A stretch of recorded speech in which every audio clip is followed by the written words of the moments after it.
We have 4 presentations by myself, Christina Das, Matt Perkins of the Idaho Department of Lands, Craig Lingen of North Dakota State Forestry, and Toby Patrice of the USFS Northern Research Station. Following these presentations, we have a panel question and answer session about EAB's impact. We invite you to put questions and comments in the chat during these presentations. I'll start by giving an overview of the EAB and its spread in the United States. Give me a moment. I'm going to pull up my slides.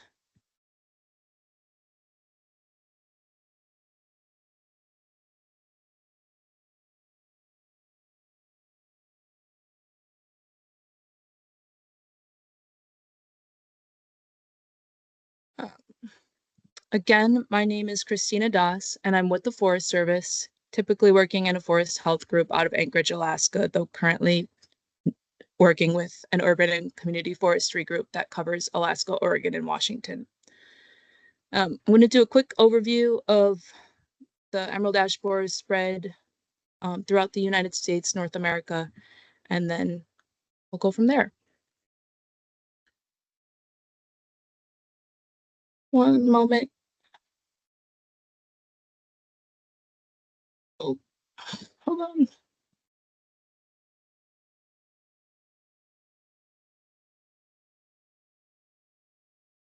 Oops, sorry about that. Okay, so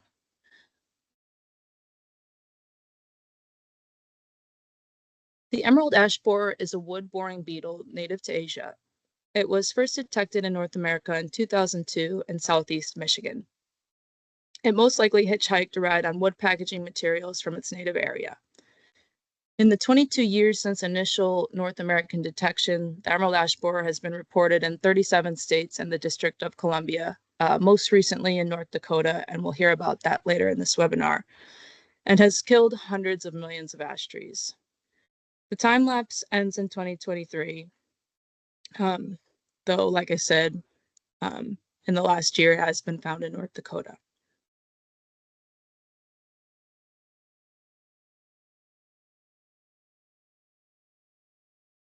So a brief life cycle overview looks like this. The emerald ash borer eggs are laid on ash bark crevices where the larvae hatch and burrow their way into the tree. Here they feed on the inner bark tissues, and this feeding is what cuts off the nutrient transport and pathways, ultimately killing the tree. When the larvae transform into adults, they exit the inner bark, creating characteristic D-shaped exit holes. The adults emerge metallic green and about half an inch long, and from here, the adults then feed on the ash tree leaves. They mate, lay eggs, and die about 3 to 4 weeks later when the cycle begins again. Unfortunately, detection is often difficult until it is too late. Serpentine mines chewed by the larvae lie underneath the outer bark, hidden from view. Other signs include thinning of the tree's crown from the adult EAB's feeding, the characteristic D-shaped exit holes, and woodpecker activity damage on the bark from woodpeckers trying to get at the larvae. If the ash is looking sickly, it's probably too late to do anything for that particular tree. So how does it spread? On their own, the beetles typically fly about half-mile radius from their emergence tree, but we're more concerned about the human-caused spread. Most EAB movement can be directly linked to ash firewood movement or nursery tree stock. To slow the spread in new areas, many states impose quarantines to limit firewood movement in counties with known infestations. While this won't prevent the spread completely, it does buy local municipalities time to prepare. So as you can see, this map shows the green is the ash tree distribution and range, and the red is where there's been known detections. And as you can see, the emerald ash borer has eaten its way through the Northeast and is arrived on the West Coast in Oregon as of August 2022. Sadly, the outlook is bleak for ash tree abundance, though there may be some natural resistance, and later we will hear about protection and biological control methods available. A great document that may be adapted for local municipalities' response is the Urban Forest Pest Readiness Playbook, available in the chat. That's all from me, and I'm going to pass it to Matt. All right, great. Can you hear me? Yes. Yes, we can hear you. Excellent. Okay, I will begin my screen share.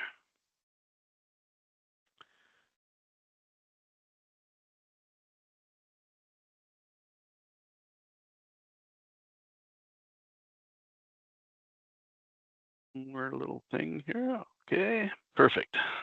All right. So my name is Matthew Perkins. I am the Urban and Community Forestry Program Manager for Idaho Department of Lands. I am very pleased to have been invited to come and present to you guys today.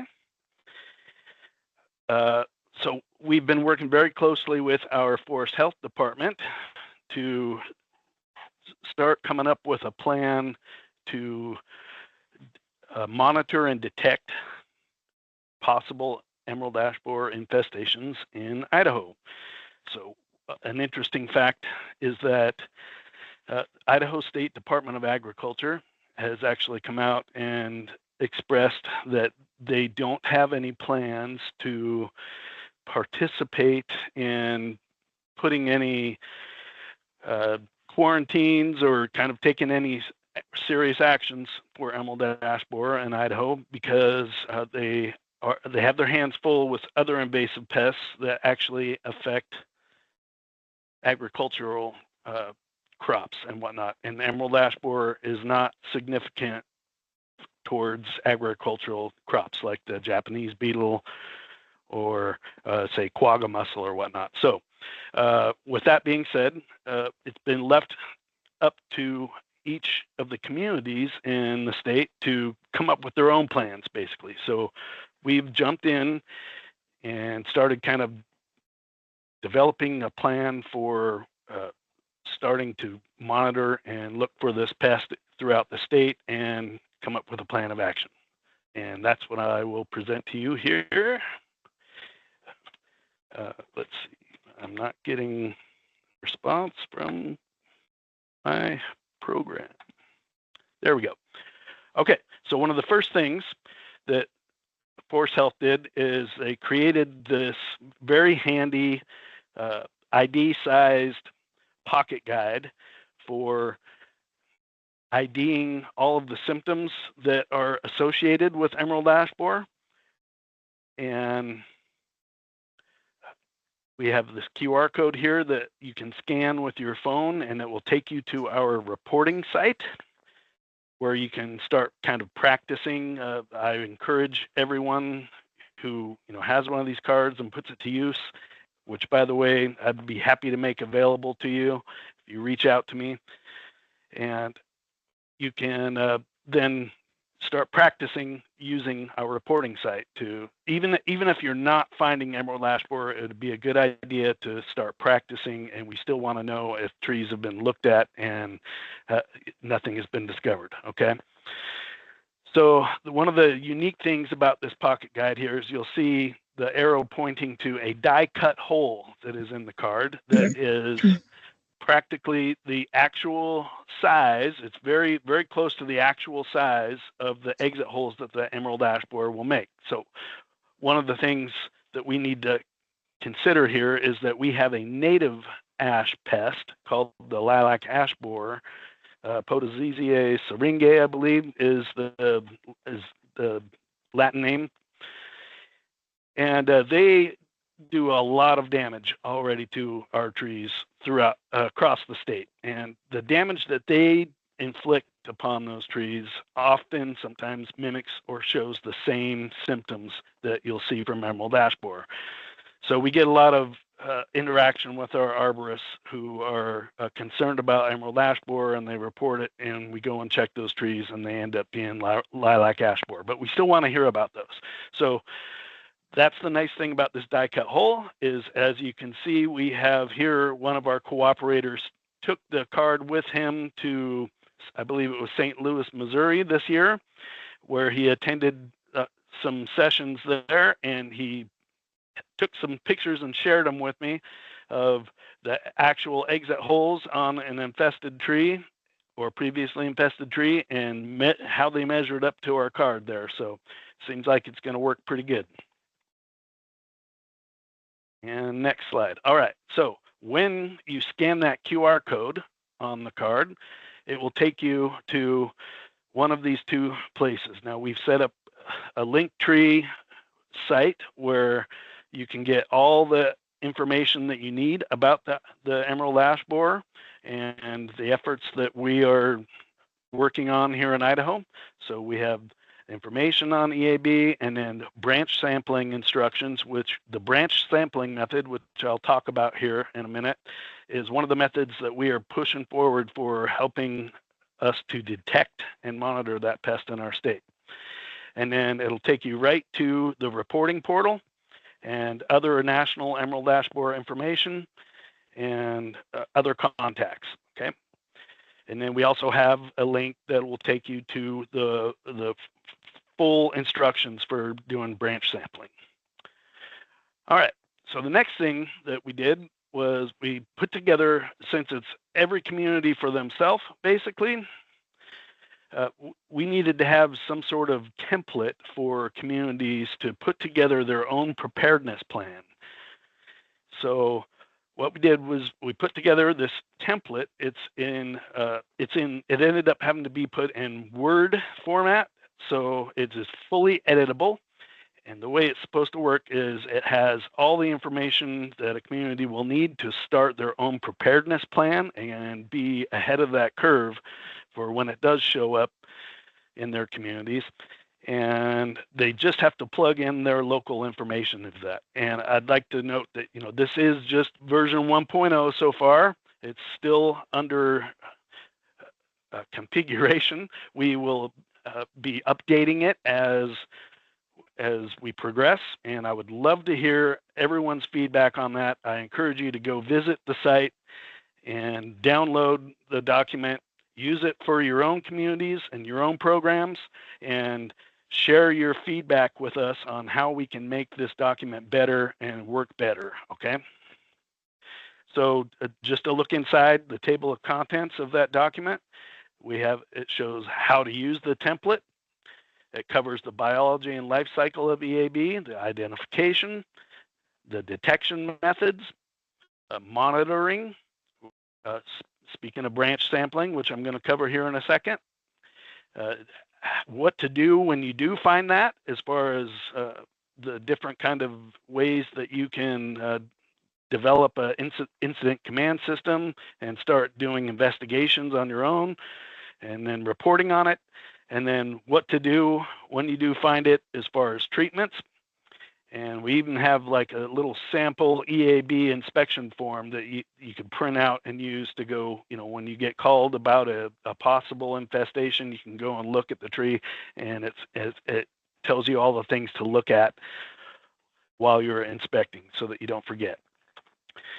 All right, so the most recent action that we have taken is we've been trying to encourage arborists and tree services and municipalities everywhere across the state, like I said, to start practicing using that reporting portal, right?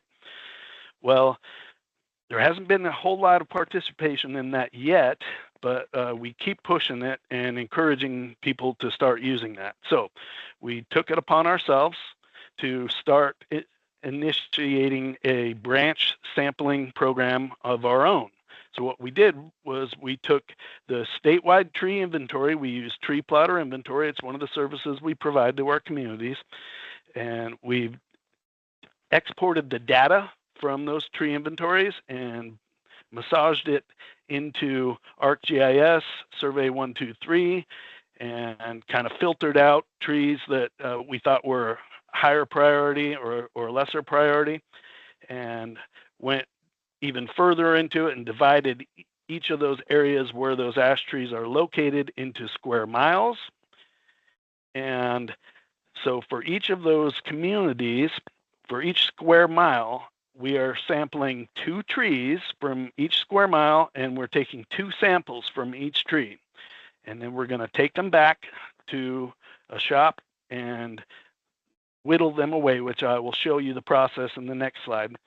And so the thing is that the way this program works is for each tree that gets sampled, we can then enter the information about that tree, and it gets uploaded back into a public facing portal, which then you can go and look and see which trees have been sampled and where and what the status is. So speaking of the branch sampling mechanism, the whole idea behind that is that it can be done at any time throughout the year. Obviously, it's best to be doing it towards the fall, maybe into the spring, but arborists can be doing this at any time they're working. The idea is you take 2 samples or a sample from a tree preferably on the southwest side of the tree, up in the upper 2/3 of the crown. You remove those branches and just save this lower 30 inches of the branch, and then the rest of it can just be chucked through the chipper. And then you take those branch samples back to your shop and whittle them with either a saw or a buck knife, or a draw knife works really nice. And the idea is, while you're whittling through this wood, is that you're going to be looking for the signs or the presence of emerald ash borer larvae or pupae or previous infestations from their frass there. All right. So one of the important things that you need to keep in mind when you're doing branch sampling is it's not going to do you any good if you go and take a bunch of samples from somewhere and you whittle through them and then you find emerald ash borer, but you can't remember where you got those tree samples from. So we also created these labels that in our first batch, we connected them to a zip tie, but that was not cost effective. So now we just do the labels, and we encourage everyone to carry their own zip ties. But the fact is that if you take a sample, so carry these around in your fleet vehicles with you, and take your samples, attach a label, put the address on there so you remember where that tree was taken from, scan the QR code, go to the reporting site, and report what you find. So as I said, the Idaho State Department of Agriculture is not currently planning for any control measures for emerald ash borer. So the state is going to use some of our bipartisan infrastructure law funds to develop a statewide strategic plan. And again, I would encourage each of you to please go and check out that template, try using it, and send your feedback to me on how we can make that better and more user-friendly. That's all I have for you. And next speaker will be Craig Lingen from North Dakota, and he will speak to you about their programs there. So thank you for your time, and I look forward to your feedback. Thanks, Matt. So hello, everyone. I'm Craig Lingen. I'm with the North Dakota Forest Service. I'm the Community Forestry Manager, and I'm located in Fargo, North Dakota. I'm just going to give you a brief overview of our Community Forestry program in North Dakota before we get into the EAB stuff, just to show you what our Community Forestry Department currently is. Presently, we have 3 full-time employees and 1 part-time employee. 2 of us are located in Fargo, which is the eastern part of the state, and 2 of us in Bismarck, North Dakota, which is more towards the west. And we'll be adding a new volunteer partnership coordinator, hopefully within a month here. So our program has 4 primary components. The first is we work with cities to do tree inventories. We use the tree plotter inventory planning tool. We go to communities, do their tree inventory. If communities are willing, we will train them on this tool so they can use the tool to update their inventories when they add or delete trees. And this tool can be a great management tool. So I'll talk more about that in a little bit here. We also do workshops. We stress workshops for communities so they are prepared to take care of their new tree plantings, whether it's through a Forest Service grant or their own funds. We want successful tree plantings. So we do tree planting workshops, tree pruning workshops. We'll go to communities and discuss forest health issues, whether that be emerald ash borer or Dutch elm disease is still relevant in some areas of North Dakota. We're also working on doing some tree ID workshops for communities. We also do the Tree City USA and Arbor Day events, and we have a successful grant program with the Community Forestry. We just got done with our fall grant sign up. We had 47 grant applications, and we funded 37 of those grant applications for over $550,000. So it was a good fall sign up. So that's a brief overview of our program. Now we can talk about EAB. It's really new in North Dakota. It was confirmed on August 19th of 2024 at a rest area just 8 miles north of Edgeley, North Dakota. So it wasn't in a community, it was at a rest area. The North Dakota Department of Ag found it. They put up traps around the state and have done it for years. In the North Dakota Forest Service, the Forest Health Department also helps with this monitoring and puts up traps. This year they found 5 adult beetles, on their trap at this rest area. And after investigation, this is actually one of the trees on the slide. The trees were all infested with EAB at this site. And they figure it's been there since at least 2020, which is these traps have been put up at this site for many years, and this is the first time they've caught an adult beetle. So they're not foolproof, but we did find it because of the traps. So since the findings, all the ash trees have been removed from this site. It's not where we thought we'd find EAB. If you're familiar with North Dakota, I'm in Fargo, and Fargo is on the Red River in Minnesota. You could throw a rock to Minnesota. Across the river is Moorhead, and Moorhead, Minnesota has confirmed EAB. I've been over there and seen it. So we figured Fargo for sure would be the first community to see EAB, but that wasn't the case. It was found in the middle of nowhere along a state highway. It's not even an interstate highway, so I thought that was kind of ironic. So why is EAB a big deal in North Dakota? Because North Dakota communities with these tree inventories we have found have from 35 up to 80% green ash of their public trees are green ash. So that is a huge thing for communities that are going to have to deal with when EAB gets their town. And it's not just communities. When you go out in the country, the field windbreaks, the riparian areas, most of the trees are green ash. So it's going to affect both community and the rural areas. But today we're going to talk about the community part of it in North Dakota. Here is our tree inventory tool. We have over 130 communities out of the 350 surveyed in the state. So roughly about a third of our communities have some sort of tree inventory. And with this tree inventory, when we go there, we note the species, the DBH, and the condition are the 3 main things we look at. So we like to know what's there, how big they are, and the condition of the trees. We just do public trees. So just the cities, the parks, school trees.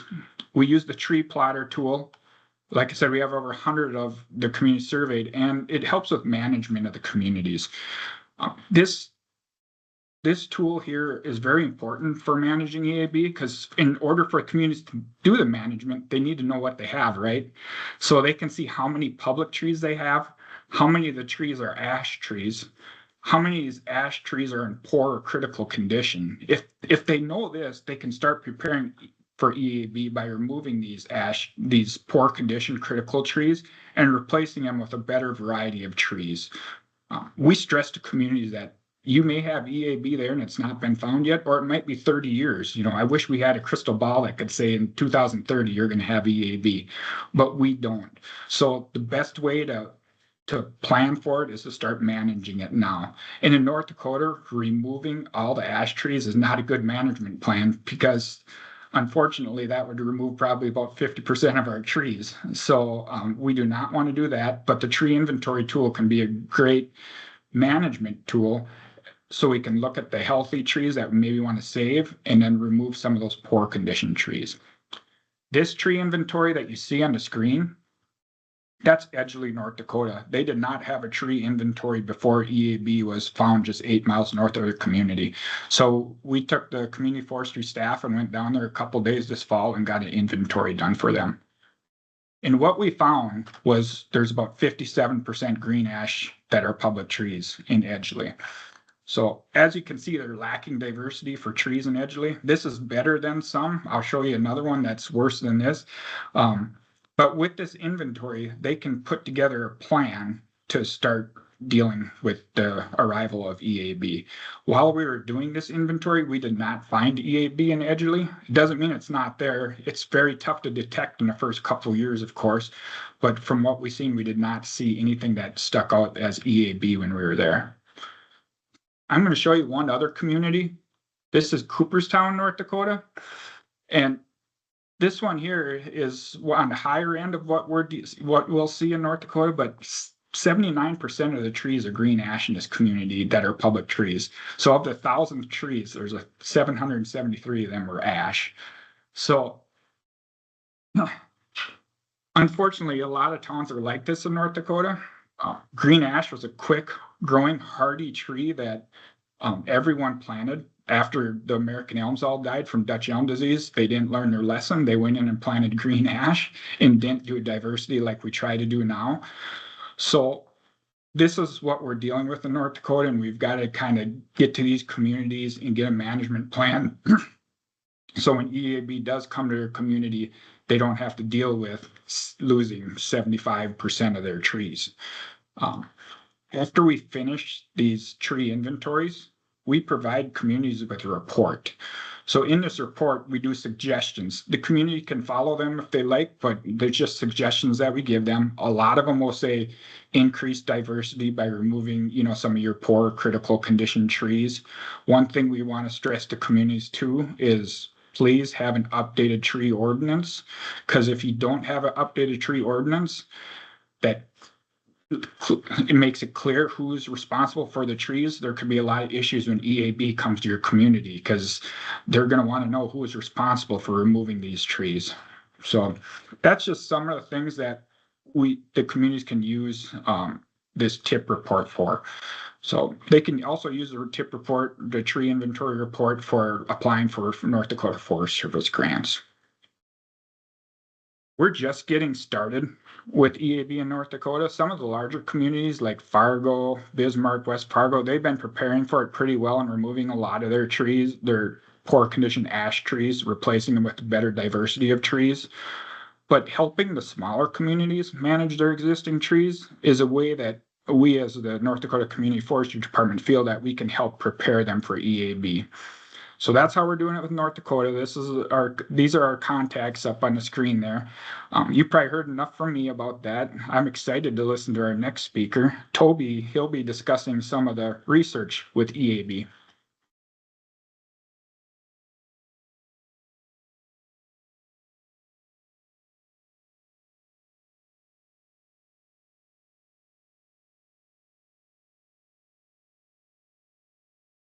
Thanks, Craig. So, as Craig mentioned, I'm Toby Patrice, and I appreciate the opportunity to present. I'm glad all of you joined today. I'm a research entomologist with the USDA Forest Service in the Northern Research Station. We're located in East Lansing, Michigan. So we have been dealing with emerald ash borer for a couple decades now. And today I'm just going to talk about some different EAB management options. As Christina mentioned, emerald ash borer larvae feed in the vascular tissue of ash trees, and they actually spend most of their time in that part of the tree. So if the insect is on a 1 year life cycle, they'll spend about 9 to 10 months in the vascular tissue, but more often than not, they actually require 2 years to develop, and could then spend like 22 months in the vascular tissue.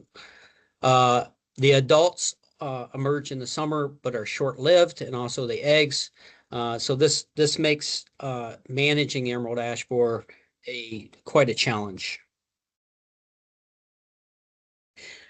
So the two options I'm going to talk about today are the use of insecticides and biological control. Insecticides can be very effective for protecting individual ash trees. However, it can be labor intensive and expensive. The target life stages are usually the larvae and the adults when using insecticides. Biological control is another option. It can provide landscape level impacts. It's also self-sustaining. So once you establish the natural enemies, they can persist and continue to provide services. However, the parasitoid population growth often lags behind EAB growth, which is pretty typical of biological control. And as a result, the EAB can do irreparable damage to the tree before the parasitoid populations catch up. And then the natural enemies that I'm going to talk about usually target the eggs or the feeding larva of emerald ash borer. So because the emerald ash borer spends so much time in the vascular tissue of the tree, systemic insecticides are usually the best option. And there are several products that can be used for controlling emerald ash borer. They vary in their efficacy, how often they need to be applied, and then also the technology and equipment needed for applying them. Emamectin benzoate is probably the most effective. It does require some sophisticated injection tools to treat the trees, but it can give 2 to 3 years of protection. The azadirachtin products, which are botanicals, they also provide pretty good control. They need to be applied every 1 to 2 years, also need to be injected into the tree. And then there are some neonicotinoids like dinotefuran and imidacloprid. These give less reliable control of emerald ash borer. However, it is nice that they're easier to apply either as a basal trunk spray or as a soil drench. So these are products that are easy for home owners to apply to their trees. And I just wanted to show you some data from some work that Deb McCullough and her team did in Michigan, looking or comparing some of the neonicotinoids with emamectin benzoate. So on the left-hand side, we have a figure showing the live larvae found in trees after they were dissected. These trees were treated one time, and you can see that for the dinotefuran and the imidacloprid treatments, they were not significantly different from the control. However, if we look at the emamectin benzoate treatment, we got, or they found almost no live larvae in trees treated with that product. If we move to the right, where trees were treated 2 consecutive years, we do see better control with the imidacloprid products. But again, we get excellent control with the emamectin benzoate. So the neonicotinoids do help control emerald ash borer, but they need to be applied more frequently. Now, switching gears to biological control. So we initiated a classical biological control for emerald ash borer in 2007. We actually began exploration for biological control agents in EAB's native range of Northeast Asia back in 2003. To date, we have 4 parasitoids from its native range. So these are parasitoid wasps that lay eggs in either EAB eggs themselves or in or on emerald ash borer larvae. They are host specific in that if they do attack any of our native species, they're attacking our native Agrylus And the native agralis that they do attack are actually considered tree pests themselves. The figure on the top right just shows where these parasitoids have been released so far in the US.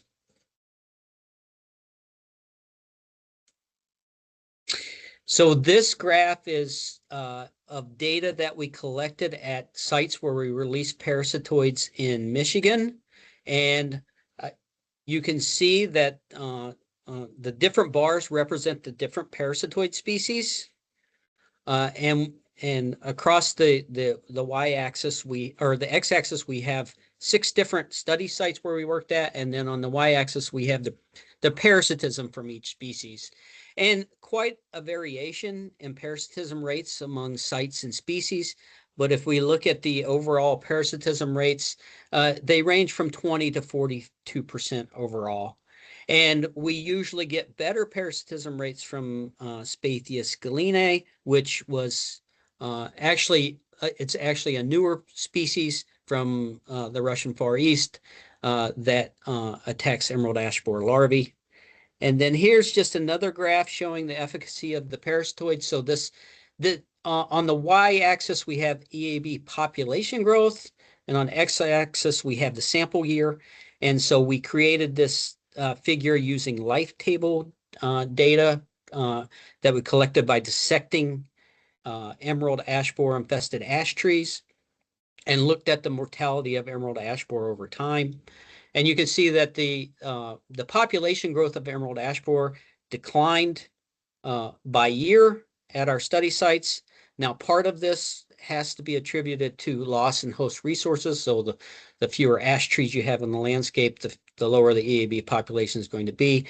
But still, the natural enemies, both the introduced and native species, contributed to the population decline.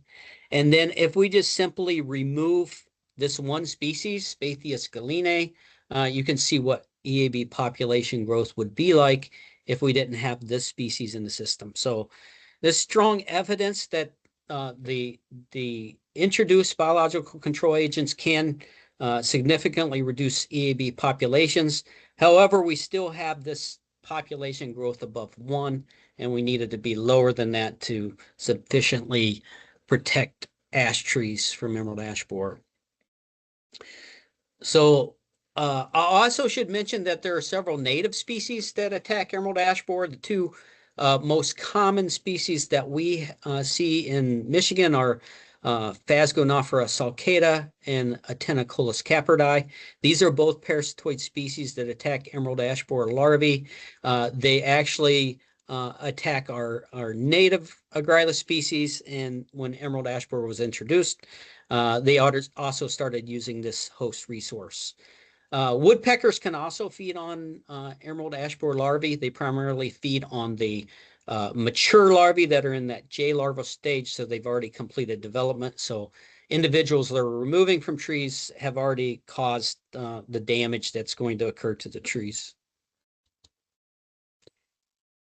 So this brings me on to like the current project we're working on, where we're trying to integrate biological control with insecticides for area-wide management of emerald ash borer. As I mentioned before, the insecticides are very effective for controlling emerald ash borer, but it's not practical to treat all the trees in a stand. And then biological control has this lag time where we still see tree mortality before emerald ash borer parasitoids can catch up to the emerald ash borer population.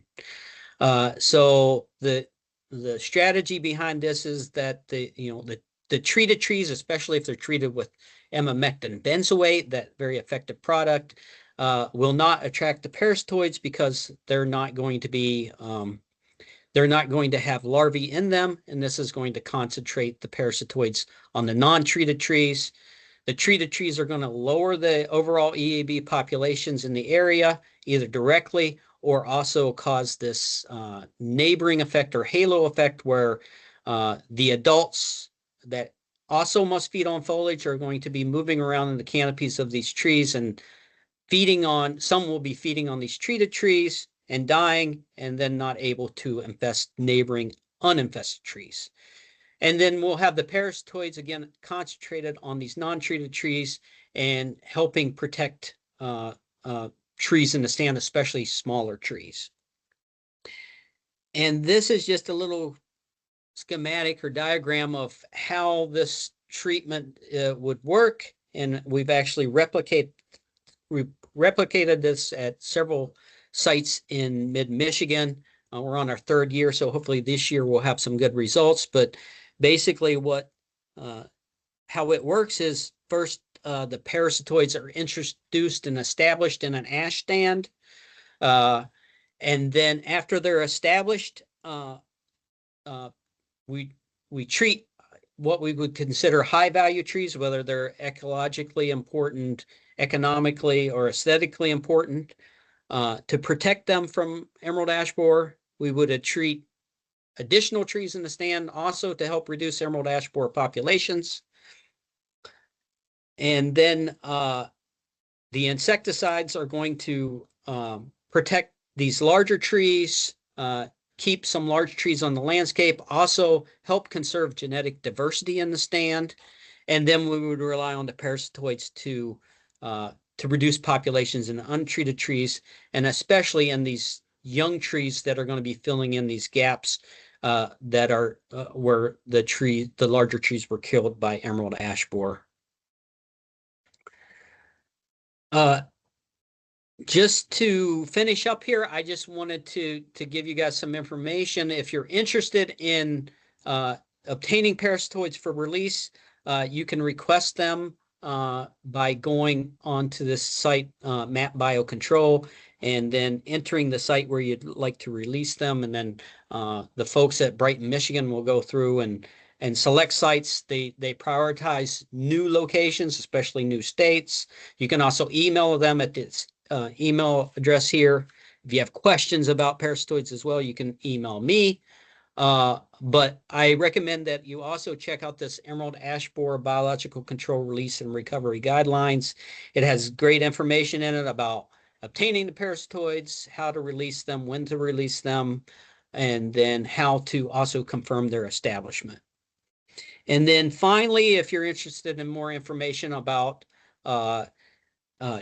insecticide treatments for emerald ash borer, this emerald ash borer info website is a great place to go. And then if you just Google emerald ash borer treatments, there are a lot of state and university bulletins out there that give great information.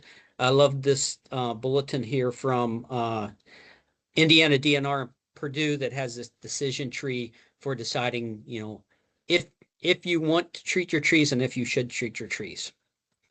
And with that, thanks for your time. I think we're going to move on to question and answer session. So I'm happy to entertain any questions you have.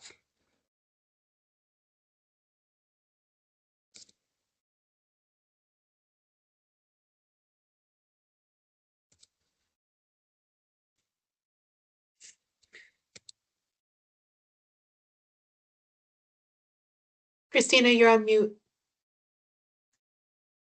Thank you. Big thank you to Matt, Craig, and Toby for all the work that you do and for the presentations today, and for the information that you've shared. And to our audience, if you have questions or statements, please type them into the chat box, or if you'd like to share your own experience or perspective, you're welcome to raise your hand in Teams. To start, I have a few questions. Just give me a moment. Looks like we were asked a little while ago, where did the EAB originate, and where did it originate overseas? And I think that was answered, and it's congruent with my understanding.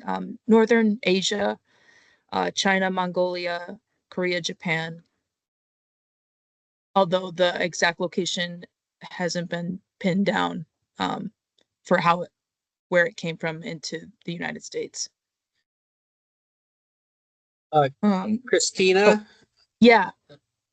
Yeah, so they did some genetics work, and they think it came from northeast China. So a little bit north of Beijing is where they think that the population originated. Oh, awesome. Thanks for that. Next question is, has any research or field work been done in areas where the EAB has already passed through, such as Kentucky, where the question asker lives? Are there any groups locating lingering ash tree populations or EAB resistant genetics? I'll throw that out to the group if anyone has information on that. This is Toby again. Yeah, so they are looking for lingering ash in a lot of states. I assume they're looking for them in the southern states as well. They find about 1% of at least the green ash population shows some sign of resistance. And they're I would have to dig for the link, but yeah, they are interested in any information about possible resistant ash. And then this work's been led by Jennifer Cook with the U.S. Forest Service Northern Research Station in Delaware, Ohio, where she and her team have been collecting scion wood from potentially resistant ash trees, propagating them and breeding them. And she has shown that there is definitely some resistance in some of the genotypes of green ash and white ash, maybe possibly black ash as well.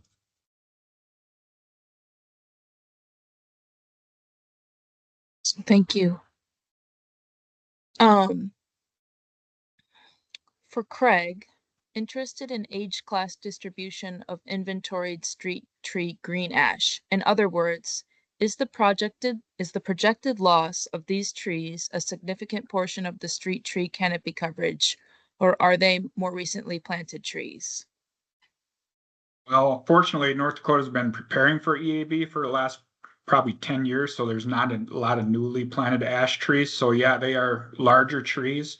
And with the tree inventories we do, we can, you can also get charts to see that it varies by city, but most of them are larger trees, so it will be significant loss to these communities. So, and they can treat some of them, the ones that are important, and remove the poor or critical condition ones, but hopefully, they can save some of the trees. So.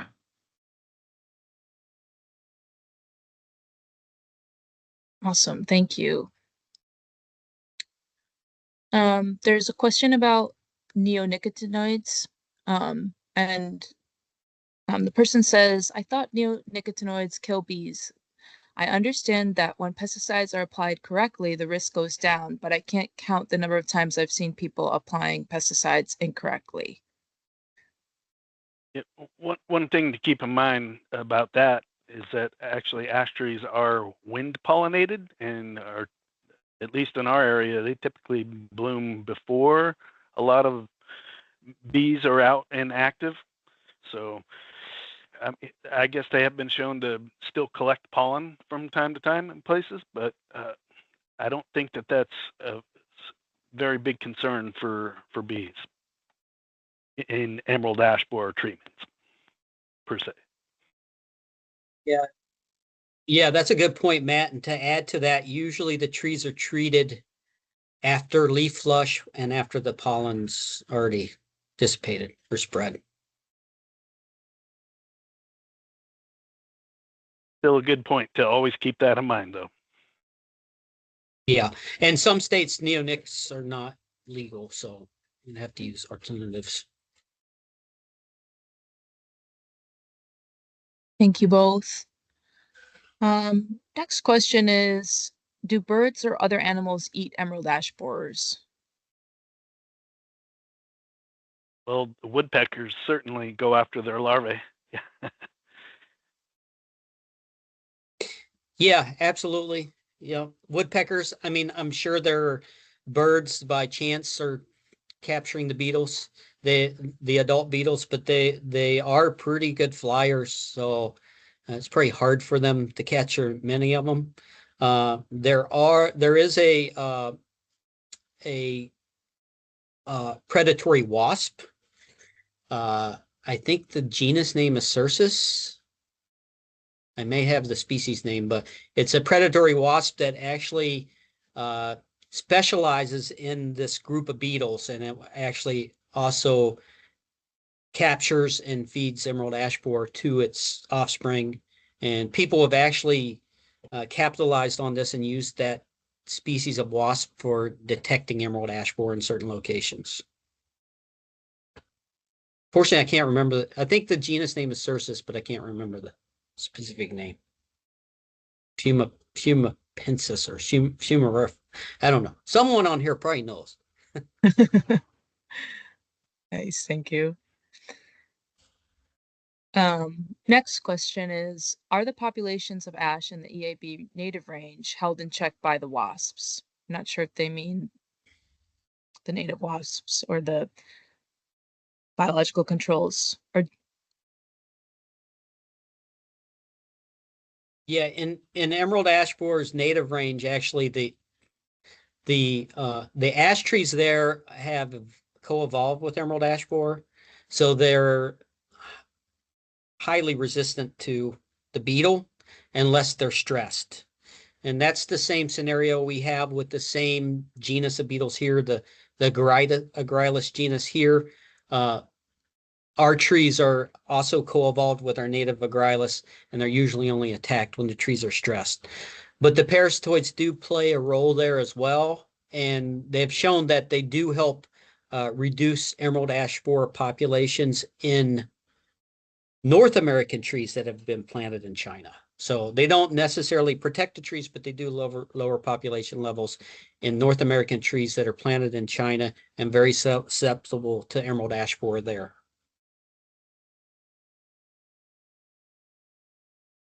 right. The next question is, they're asking about to discuss that they've seen illustrations and previously from me in this presentation to communicate that if treatment thresholds to know, communicate treatment thresholds to know when to start treatment, like once you were seeing a certain amount of dieback. But when is it too late to do anything for that tree?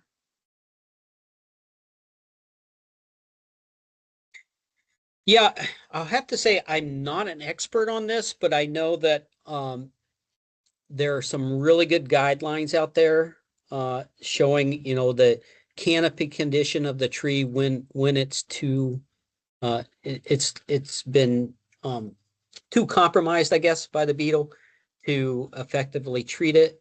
And I would say generally you probably don't want to see more than 30% canopy dieback before treating the tree. If it's much more than that, you may kill or you might protect the surviving phloem in that tree, but it may never recover. And then also, because these are systemic insecticides that must move for the vascular tissue, the more damage to the tissue from the beetle, the less that the chemical can move through the tree.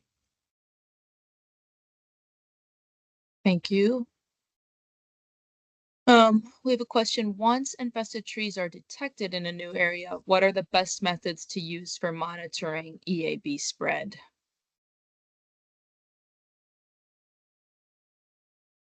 The best methods for monitoring EAB spread? Yes. There's a whole bunch of them. And again, I'd encourage you to go to that preparedness template that we've been pushing out to our communities here in Idaho. It lists a whole bunch of those. So you can use trap trees, you can use branch sampling, and with branch sampling, one of the reasons why we're pushing that so heavily here is because it's something that anyone can do. Arborists, homeowners, anyone, and you can do it any time of the year. And when arborists are the ones who are out there working in the trees actively every day, And so that's why we're trying to really get them involved in this, because we bet they're going to be the ones who discover it here in Idaho, at least. So we've been really trying to get them involved in that. So do you have anything else to say to that, Toby? Yeah, that's good. Like trap trees, girdle trap trees, the branch sampling, there are a couple trap options, either the panel traps with the sticky material on it, the pest stick, or funnel traps that are treated with fluon so the beetles fall into the traps. But then also when it moves into a new area, it doesn't take long for the woodpeckers to key in on them. And then they sort of learn. And so once it moves into a new area, you can look for fresh woodpecks on surrounding trees as well. Of course, as I mentioned, if anyone else is interested in getting some of those ID cards that we've been using too, reach out to me. I've had people from out of state request some, and I've sent them to them before. So they've been very popular. They're real easy to take with you wherever you're going, and it shows you everything to key in on while you're out there in the field. So There's also a good resource. I guess this would be sort of before the pest is detected, but it's the Washington Urban Forest Pest Readiness Playbook. It's really great for smaller communities or local municipalities. That really gives a step-by-step checklist and walkthrough of how to prepare your community for not just EAB, but any pest or pathogen that's coming into your community. I know it's being updated for the state of Oregon as we speak. More question, are we able to watch this webinar again if we missed most of it? And the answer to that is yes. And a link will be posted in the chat for that. Right now, we're going to take a pause from questions to talk about the continuing education units. And then we'll return to the questions for the remainder of the webinar.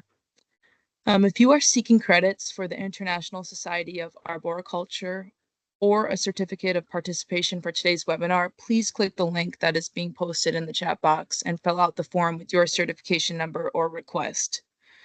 This link should work until 2:45 Eastern Time. And if you don't see the chat, you may need to leave the webinar, download the Teams app, and then re-enter the webinar. Certificates of participation for programs other than ISA will be sent to you within a month. This is the only way in which we can award ISA CEUs and certificates, so please apply by clicking on the link in the chat rather than posting your private information in the chat box.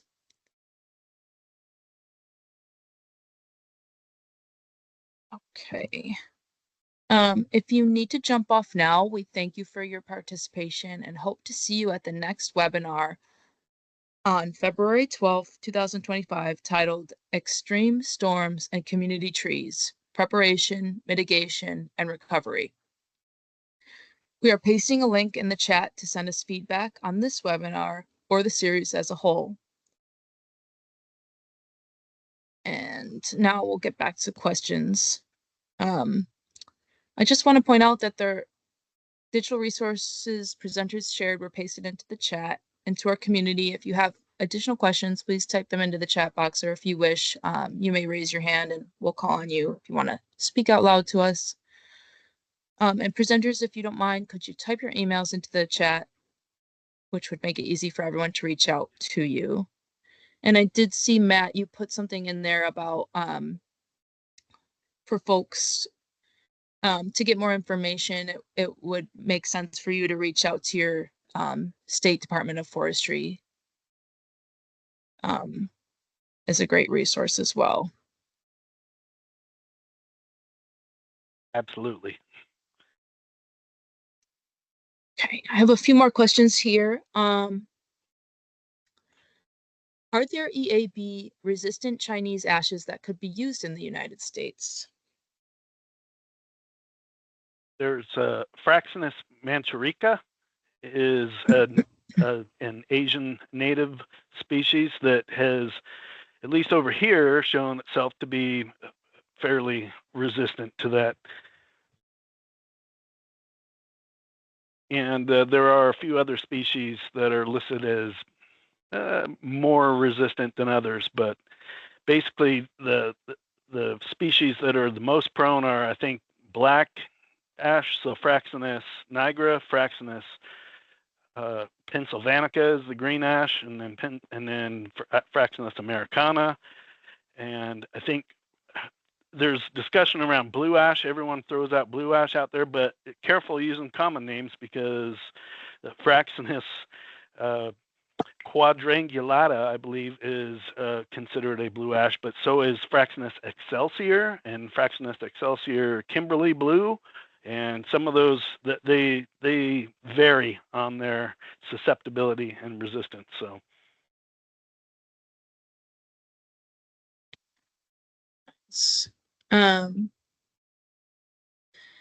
Next question is there a dashboard that tracks the mitigation across the nation and estimated timelines for arrival on the West Coast? Just to start, the EAB is in 4 counties in Oregon, and it is also in British Columbia. So one thing sorry. Go ahead. One thing that I forgot to mention during my presentation was actually, where Idaho is. We sit kind of right between, Colorado and Oregon, because we had it in Colorado and then it showed up in Oregon. And if you Google Maps, Denver to Portland, Oregon, it takes you right through the Snake River region of Idaho, train, automobile, what have you. So the thing about Idaho is that we don't have any native contiguous stands of ash trees here, so we stand kind of at an advantage there somewhat.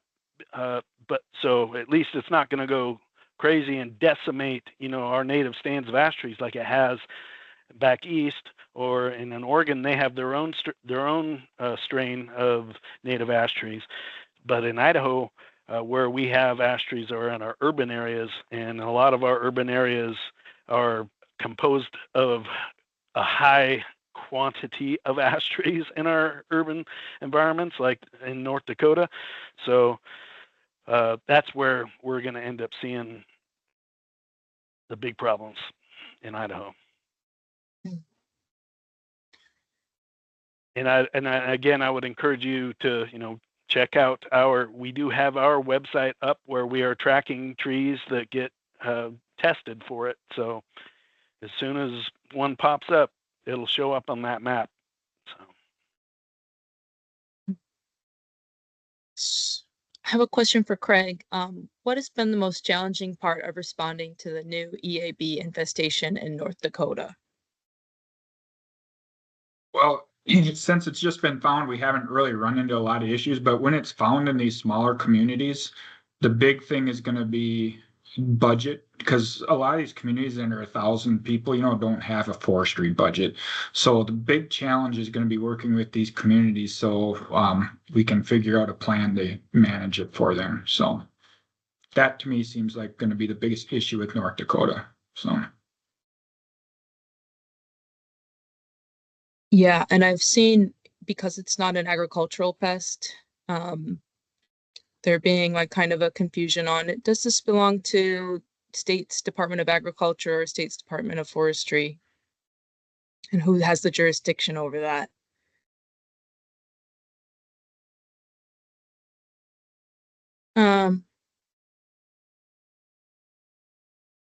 Okay, one more question. What other hardwood trees do you predict could be in harm's way, like the ash tree, and what have we learned, or could we have done better to prevent the ash borer?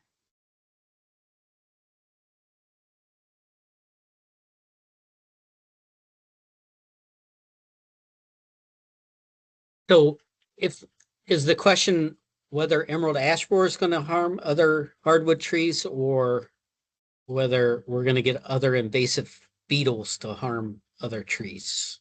Yes. So emerald ash borer is pretty specific to ash. It does attack white French tree as well.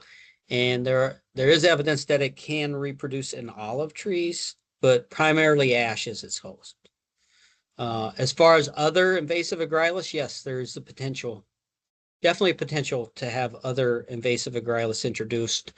And the way most of these wood borers are coming in is wood packaging material. They have changed regulations for this over time.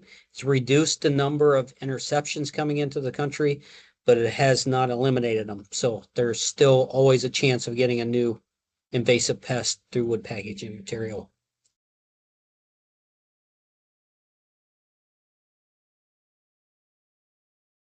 Thank you. Another question, how does susceptibility to EAB vary in ash species?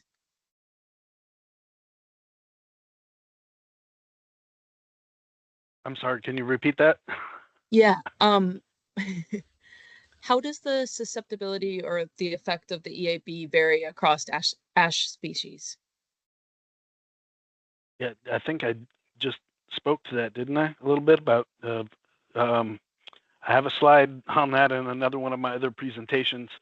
Again, I'll point you towards my Idaho emerald ash borer preparedness plan because I do talk about that in there too. So. Thanks. Sorry about that. Yeah. Nope. Yep. Yeah, just to reiterate what Matt said earlier, it's sort of here in the East, we usually see it like black being the most susceptible, or at least die the fastest, and followed by green ash, then white ash. And then we have pumpkin ash mixed in with the green ash. And then the blue ash seems to be more resistant, whether it's actually resistant to the larval feeding or resistant to, or not preferred for oviposition. It's not clear, but yeah, of the North American ash so far, blue ash is the most resistant to emerald ash borer. Thanks to you both. Looks like we have two more questions. Matt asks, what tool are you using to collect tree health data?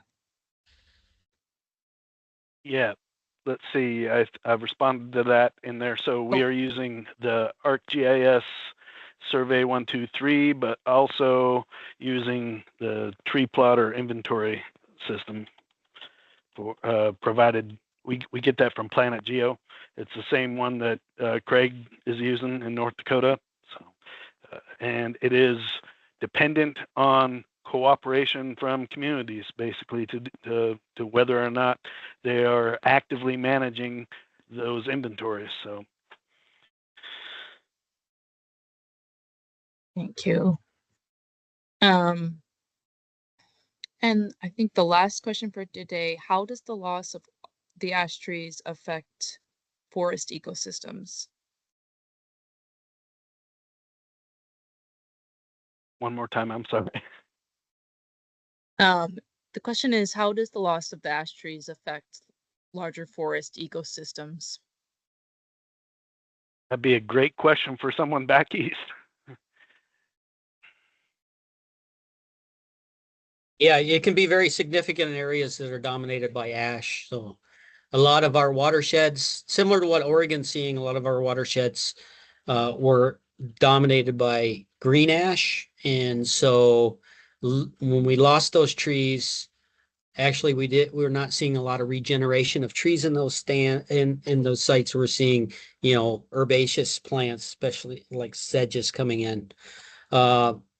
So yeah, it can be devastating. We have several insect species that are obligatory to ash that we could potentially lose or population numbers reduced.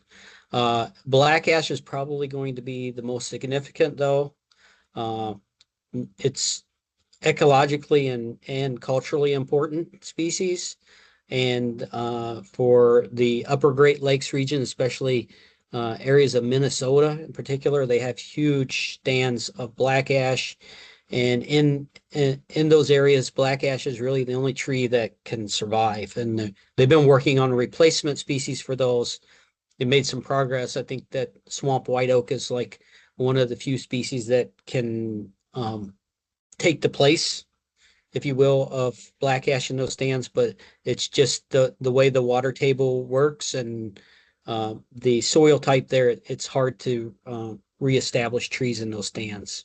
And then because they're in wetlands, the trees are important for regulating the water table as well. So once they're gone, once, for example, all the black ash are removed, then the water table shifts, and it's really hard to establish anything but herbaceous tree plants in those areas.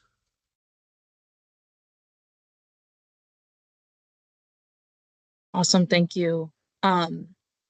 So we are out of time for today. Thanks to all of you for attending our 10th anniversary Urban Forest Connections webinar, and a big thank you to Matt Perkins, Craig Lingen, and Toby Patrice for sharing their expertise.